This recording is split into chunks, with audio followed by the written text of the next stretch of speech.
अस्सलाम वालेकुम दोस्तों। आज से तकरीबन 4,500 साल पहले इजिप्ट के अंदर एक ऐसा अजूबा बनाया गया जिसे देख के आज भी लोग हैरान हैं, जिसे आज हम the great pyramids of Giza के नाम से जानते हैं। इसकी लंबाई 147 फीट है, जो तकरीबन 4,000 साल तक इंसानों की तरफ से बनाई गई सबसे ऊंची बिल्डिंग थी। और इसके अंदर इतने भारी पत्थर इस्तेमाल किए गए कि जिन एक अंदाजे के मुताबिक इस पिरामिड का वज़न तकरीबन 6,000 टन है। और आज जो सबसे बड़ी इमारत मौजूद है बुर्ज खलीफा, उसका वज़न तकरीबन 5,000 टन है। तो आप इससे अंदाज़ा लगा सकते हैं कि ये पिरामिड्स उस लिहाज से कितने बड़े और कितने भारी थे। उस ज़माने में कोई टेक्नोलॉजी नहीं थी, कोई बड़ी क्रेन्स नहीं थी, कोई बिल्डोज़र नहीं थे।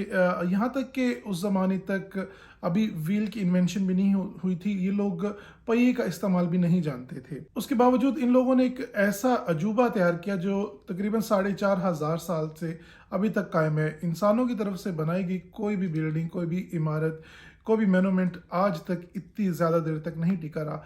चाहे जैसा भी मौसम हो, अर्थक्वेक्स आते हैं, लाइटनिंग होती है, जैसा भी सर्दी पड़ती है, गर्मी पड़ती है, लेकिन इस बिल्डिंग ने, इस मोनूमेंट ने सब कुछ बर्दाश्त किया और आज तक ये मोनूमेंट कायम है। हिस्ट्री में हम जितना पीछे चले जाते हैं इतना ही ज़्यादा मुश्किल होता है किसी भी चीज़ के बारे में एग्जैक्टली बताना कि क्या हुआ था, कब हुआ था और क्यों हुआ था। 2530 BC में फ़ारो खुफू की तरफ से ये पिरामिड तमीर करवाया गया था, जो कि एशियन इजिप्ट के सेकेंड किंग थे। उस ज़माने में जो भी किंग होता था उसे फ़ारो के नाम से पुकारा जाता था। फ़ारो खुफू की अगर बात करें तो इनके बारे में कुछ ज़्यादा नहीं जानते। कुछ हिस्टोरियंस हैं जो कहते हैं कि इन्होंने 20 साल से 23 साल से लेके 60 साल के दौरान हुकूमत की मिस्र के अंदर। लेकिन कोई भी कंफर्म नहीं है कि, क्योंकि हिस्ट्री में जब आप पीछे जाते हैं तो आपको चीज़ें काफ़ी अनफोल्ड नहीं कर सकते और कंफर्म नहीं कर सकते कि क्या हुआ होगा। तो ये अंदाज़ा लगाया जा सकता है कि इन्होंने 23 साल से लेके तकरीबन 60 साल के दरमियान इन्होंने हुकूमत की थी मिस्र में। ये पिरामिड जो है ये दरियाई नील के वेस्ट बैंक के ऊपर मौजूद है, और अगर देखा जाए तो उसी के साथ दो और पिरामिड्स भी मौजूद हैं जो खोफू के किंग खोफू के बेटों ने बनवाए थे। एक उसके बेटे ने और उसके पोते ने बनवाया था, जो आज भी उस कंडीशन में मौजूद है। और उसके अलावा तकरीबन 118 के करीब छोटे बड़े पिरामिड्स और दूसरी इमारतें वहाँ पे मौजूद थी, जो मौसम की ख़राबी और बाज़ दूसरी वजूहात की वजह से काफ़ी ख़राब हो चुकी है। लेकिन ये 3 पिरामिड्स जो हैं अभी भी काफ़ी हद तक अपनी असली हालत में मौजूद हैं। बहुत से हिस्टोरियंस ये बताते हैं कि ये पिरामिड किंग खोफू के लिए बनवाया गया था, जिनका मानना ये था कि लाइफ आफ्टर डेथ जो है उसके अंदर जितना भी आप बड़ी बिल्डिंग के अंदर रहेंगे, जितना आपके पास ज़्यादा सामान होगा, जितना आपके पास पुरतआश तरीके से आपकी तदफीन की जाएगी, आपको लेके जाया जाएगा, रखा जाएगा इस पिरामिड के अंदर, तो आपकी आने वाली ज़िंदगी भी उतनी ही बेहतर होगी। तो इसलिए इनके साथ बहुत सारे ख़जाने दफन किए जाते थे, बहुत सारी मुख्तलिफ़ चीज़ें, फर्नीचर और इनकी ज़रूरियात की दूसरी चीज़ें इनके साथ दफन की जाती थी। लेकिन इतने साल गुजरने के बाद हम ये अंदाज़ा लगा सकते हैं कि इन जगहों से बहुत सारे ख़जाने भी लोगों ने चुराए, बहुत सारी और दूसरी नादिर चीज़ें भी यहाँ से चुराई गई, जिसकी वजह से आज सिर्फ़ और सिर्फ हमें ये एक खंडर, एक वीराना महसूस होता है। इसके अलावा दूसरे जो भी पिरामिड्स मिले हैं उनके अंदर हमें मुख्तलिफ ममीज़ मिली हैं और बहुत सारी ऐसी तहरीरें मिली हैं जिनसे ये साबित होता है, जो ये इस तरफ इशारा करती हैं कि ये the great pyramid of Giza जो था वो भी इसी मकसद के लिए तामीर किया गया होगा। इसके अलावा कुछ और भी थ्योरीज सामने आती हैं कि इनको बनाने की वजह ये थी कि ये लोग बिजली पैदा करते थे उस ज़माने में, और इन्होंने ये टेक्नोलॉजी हासिल कर ली थी कि ये लोग बिजली बना सकते थे। और उसके सबूत में ये एक तस्वीर भी दिखाते हैं कि ये देखिए इतना बड़ा बल्ब जो था उस ज़माने में बना चुके थे। लेकिन सवाल यहाँ पे ये पैदा होता है कि अगर वो उस ज़माने में ये टेक्नोलॉजी डेवलप कर चुके थे तो फिर इसकी कंटिन्यूटी क्यों नहीं हो सकी।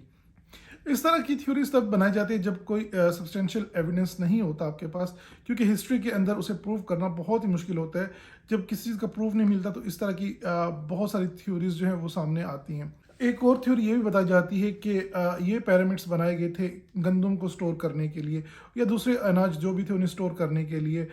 इसमें बहुत सारे पॉलिटिशियंस ने भी अपना हिस्सा डाला और उन्होंने बहुत सी किताबें भी लिख दी और तकारीर भी की, और मजहबी इसे एक रंग देने की कोशिश की गई कि ये जीसस के जो फादर थे उन्होंने एक्चुअली इसने बिल्ड किया था, जो है खुराक को स्टोर करने के लिए, गंदम और दूसरी अजनास को स्टोर करने के लिए इसे इस्तेमाल किया गया था। और इसके अलावा बहुत सारी थ्योरीज हैं जिनका कोई सर पाँव नहीं है, जिनके कोई एविडेंस नहीं मिलते। آج کی ڈیٹ میں بہت سارے جو ہسٹورینس ہیں وہ اس بات پہ متفق ہو چکے ہیں کہ ان پیرامڈس کو بنانے کی وجہ یہی تھی کہ انہیں ایک مقبرے کے طور پہ استعمال کیا جاتا تھا، ان کی قبروں کے طور پہ استعمال کیا جاتا تھا۔ اس سب میں سب سے بڑا سوال یہ ہے کہ ان پیرامڈس کو بنایا کیسے گیا۔ ان پیرامڈس کے جو پتھر استعمال کیے گئے ان کا وزن 2.5 ٹن سے لے کے 80 ٹن تک تھا، جبکہ یہ لوگ ویل کا استعمال بھی نہیں جانتے تھے، تو پھر انہیں ٹرانسپورٹ کیسے کیا گیا؟ اس کے بارے میں مختلف تھیوریز موجود ہیں۔ تو ان کی جو کٹنگ تھی وہ بھی اس طریقے سے کی گئی کہ اور انہیں ایک دوسرے کے اوپر اس طرح رکھا گیا کہ ان کے اندر سے سورج کی روشنی تک بھی نہیں گزر سکتی تھی۔ صرف اور صرف 20 سال کے عرصے کے اندر انہوں نے یہ کمپلیٹ کر لیے تھے۔ ایک بہت بڑی مسکنسیپشن یہ ہے کہ ان پیرامڈس کو بناتے وقت بہت سارے مزدوروں کا استعمال کیا گیا اور ان کے اوپر ہنٹر چلائے جاتے تھے اور ان سے مشقت دی جاتی تھی، جو ہم نے اکثر موویز کے اندر دیکھا ہے کہ کس طرح بہت ہی بھوکے پیاسے اور کمزور سے لیبر لگے ہوتے تھے انہیں بنانے کے لیے، جبکہ ہسٹورینز کے مطابق بات ایسی نہیں ہے، بلکہ یہ لوگ معاشرے کے بہت ہی ویل آف قسم کے لوگ تھے جنہیں بہت اچھا کھانا دیا جاتا تھا اور جن کی صحت کا بہت ہی خیال کیا جاتا تھا۔ اس کے علاوہ مختلف شعبوں میں کام کرنے والے لوگ بھی ان کی آ کے مدد کرتے تھے، جیسے زراعت میں کام کرنے والے لوگ جب اپنی زراعت سے فارغ ہوتے تھے تو ان کی مدد کے لیے وہ آ جاتے تھے۔ بیسیکلی اس معاشرے میں رہنے والے تمام ہی لوگ اس کی تعمیر میں حصہ لیا کرتے تھے۔ تقریباً 20 سے لے کے 30 ہزار لوگ تک اس کی کنسٹرکشن میں حصہ لیتے تھے اور وہ تقریباً دن کے 10 گھنٹے تک وہ کام کیا کرتے تھے، کیونکہ یہ ان کے لیے ایک نیشنل پروجیکٹ تھا، کیونکہ وہ اس زمانے کے لوگ اپنے کنگ کے ساتھ بہت محبت کرتے تھے اور اس کے لیے وہ چاہتے تھے کہ اس کی آنے والی زندگی بہت بہتر ہو اور اس کے لیے ایسی جگہ تعمیر کی جائے جس کے اندر وہ اپنی آنے والی زندگی میں بہترین طریقے سے گزار سکے۔ زیادہ تر جو پتھر استعمال کیے گئے وہ سردن مصر کی طرف سے لے کے آئے گئے تھے، جن کا زیادہ سے زیادہ فاصلہ جو تھا وہ 800 کلومیٹر کے قریب تھا، جہاں سے یہ پتھر لے کے آئے جاتے تھے۔ پتھر توڑنے کے لیے زیادہ تر کاپر کا استعمال کرتے تھے اور اس کے علاوہ جو بڑے پتھر توڑنے ہوتے تھے انہیں تو یہ پتھروں کے درمیان کریکس ڈھونڈتے تھے اور کریکس کے اندر گیلی لکڑی ڈال دیتے تھے۔ جیسے گیلی لکڑی اندر جاتی تھی اور جو پتھر پانی ابزرو کرتا تھا تو یہ اس کے اوپر چوٹ کر کے انہیں توڑتے تھے۔ اتنی دور سے ان پتھروں کو لانے کے لیے، کیونکہ اس زمانے میں ویلز کا انوینشن نہیں ہوا تھا، تو یہ انہوں نے ایک لیک بنائی جو کنسٹرکشن کے ایریا تک آتی تھی اور اس کے اوپر ان لوگوں نے بہت بڑے بڑے چبوترے بنائے اور ان چبوتروں کے اوپر یہ پتھر لوڈ کرتے تھے اور ان کی مدد سے انہیں موو کر کے کنسٹرکشن سائٹ پہ پہنچایا جاتا تھا۔ یہ پتھروں کو ایک دوسرے کے اوپر رکھنے کے لیے سلیجز کا استعمال کرتے تھے۔ اس تھیوری کا جو بیس ہے وہ ایک پینٹنگ ہے جس میں دکھایا جاتا ہے کہ کس طرح ایک آدمی آگے پانی ڈال رہا ہے اور ایک بہت بڑی مورتی کو ریت کے اوپر موو کیا جا رہا ہے۔ ان پتھروں کو ایک دوسرے کے اوپر رکھنے کے لیے اور ایک اونچائی پہ لے کے جانے کے لیے ریمپس کا استعمال کیا گیا۔ ریمپ کے اوپر جگہ جگہ بہت بڑے بڑے ایک لکڑی کے پلر لگا دیے جاتے تھے اور ان کے درمیان رسیوں کو گھما کے اس کو کھینچا جاتا تھا، جس کی مدد سے یہ بڑے بڑے جو بلاکس تھے پہاڑ پتھر کے، یہ اوپر گھستے چلے جاتے تھے اور انہیں ایک دوسرے کے ساتھ فٹ کر دیا جاتا تھا۔ ایک اور تھیوری یہ بھی ہے کہ انہیں پولی کی مدد سے ایک جگہ سے دوسری جگہ موو کیا جاتا تھا، لیکن اگر ان دونوں تھیوریز کو مانا جائے تو اس میں یہ نیئر ٹو امپاسبل لگتا ہے کہ اتنے کم عرصے میں اتنے لوگوں نے اتنے بڑے پیرامڈس تیار کر لیے۔ اسی لیے یہ آج کے دور تک ایک مسٹری ہے ان کے بنانے کی ایگزیکٹلی ہوا کیا تھا اور کیسے بنائے گئے تھے۔ یہ آج تک لوگ اس پہ کام کر رہے ہیں کہ یہ اس کی مزید ڈیٹیل حاصل کرنے کے لیے کہ یہ تعمیر کیسے کیے گئے۔ یہ دونوں تھیوری کافی حد تک ٹھیک لگتی ہیں، لیکن ایگزیکٹلی ایکسپلین نہیں کرتی کہ یہ کس طرح اس نے کام کیا ہوگا اور اتنے تھوڑے عرصے میں کس طرح اسے کمپلیٹ کر لیا گیا ہوگا۔ ہمیں آج تک یہ ضرور پتہ چلا ہے کہ ان پیرامڈس کی جو شروع کی لیئرز ہیں ان میں کسی گارے کا استعمال نہیں کیا گیا، لیکن اس کے اوپر جو گارے کا استعمال کے ہمیں ثبوت ملے ہیں، لیکن یہ بھی ایک مسٹری ہے کہ آج تک یہ نہیں پتہ چل سکا کہ وہ گارا بنا کس چیز کا اور نہ ہی اس گارے کو دوبارہ بنایا جا سکے۔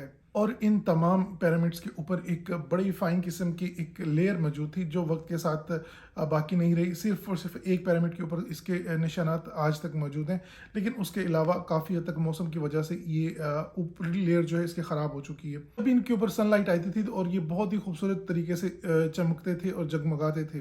اگر اس پیرامڈ کی ڈیزائن کی بات کی جائے تو یہ ایگزیکٹلی پوائنٹ کر رہی ہیں نارتھ سائڈ پہ، ویسٹ سائڈ پہ، ایسٹ سائڈ پہ اور ویسٹ سائڈ کے اوپر ایگزیکٹلی پوائنٹ کر رہی ہیں، جو اپنے آپ میں ایک عجوبہ ہے۔ اس میں تقریباً 1.1 کا ایرر ہے جو کہ بہت ہی معمولی سا ایرر ہے، جبکہ اس وقت کوئی کمپیکس موجود نہیں تھا، کوئی ماڈرن ٹیکنالوجی نہیں تھی۔ ہسٹورینز نے اس کے اوپر بھی اپنی ایکسپلینیشنز دینے کی کوشش کی ہے کہ اتنا ایکوریٹ طریقے سے انہیں کیسے تعمیر کیا گیا کہ تمام ڈائریکشن میں یہ ایگزیکٹلی ایک دوسرے दूसरे को पॉइंट कर रहे हैं। जब दिन और रात एग्जैक्टली इक्वल होते हैं तो ज़मीन के ऊपर जो पड़ने वाला साया होता है उसको मद्देनज़र रखते हुए इनकी तामीर की गई।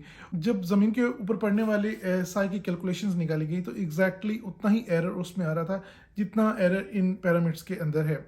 एक थ्योरी ये भी है कि इन्हें सितारों के डायरेक्शन की मदद से बनाया गया, लेकिन आज अगर देखा जाए तो वो सितारे क्योंकि हमें मालूम है गैलेक्सी के अंदर मूव कर रहे हैं तो वो उस जगह पे मौजूद नहीं है। हो सकते हैं उस टाइम पे वो उसी जगह मौजूद हों और उन्हें मद्देनज़र रखते हुए इन पिरामिड्स को उन्हीं सितारों को मद्देनज़र रखते हुए बनाया गया हो। जब भी किसी चीज़ का हमारे पास कोई ठोस सबूत नहीं होता तो हम अपने पास से उसके लिए मुख्तलिफ थ्योरीज घड़ना शुरू कर देते हैं। इसीलिए बहुत सारी थ्योरीज सामने आती हैं, जैसे कि एक बड़ी मशहूर बात यह भी है कि एलियंस आए थे और उन्होंने आके इसे बनाया। हमें ये एडमिट करना चाहिए कि जिस चीज़ का हमें मालूम नहीं है, जिस चीज़ को हम एक्सप्लेन नहीं कर सकते, उसे आने वाली नस्लों के लिए छोड़ दिया जाए और उन्हें बता दिया जाए कि इस चीज़ को हम एक्सप्लेन नहीं कर सकते, बजाय इसके कि शॉर्टकट हासिल किया जाए और किसी भी चीज़ का रीजनिंग जो है वो किसी बाहर की पावर को दे दिया जाए, एलियंस पे रख दिया जाए, जिन्नात पे रख दिया जाए। मेरी वीडियो अच्छी लगी हो तो वीडियो को ज़रूर लाइक कीजिएगा, मेरे चैनल को ज़रूर सब्सक्राइब कीजिएगा। Thank you very much.